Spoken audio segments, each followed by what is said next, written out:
Ito yung isa sa pinakamahirap sa pagta-tiles. Mabuti pa yung panibagong tiles na ilalagay kaysa dito sa magtiktik. Yan o, kagaya niya. Kaya kalimitan ginagamit dyan yung concrete nail. Kasi kapag hindi dinahandahan at nabasagan ka nito, sigurado magpapalit ng buo. Ayan, kailangan mapalabas yung pinaka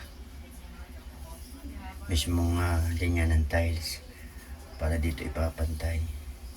Ito yung pinakamahirap na trabaho ng mga nagta-tiles, yung magdugtong, naaalisin tapos ganito.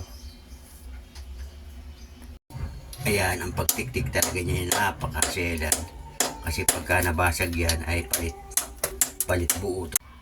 Ayan, okay na, bali niliner ko na lang yung nabasag. Ganun talaga pagka nagpapaupa ng bahay, kapag umalis talagang normal na may nasisira. Mabuti na lang at marunong akong gumawa. Ito ang isa sa pinag-aralan ko, yung paggawa nitong mga ganitong bagay, yung paggawa ng bahay, dahil nga ang negosyo ko ay nasa paupahan. Kaya naging all around ako sa paggawa ng bahay, para kahit papaano kapag may mga nasisira sa aking paupahan na bahay ay ako na mismo ang nagawa. Pero kung minsan kapag hindi ko talaga kayang gawin na nag-iisa, kumukuha talaga ako ng katulong.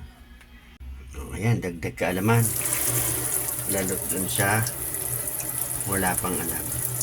Okay.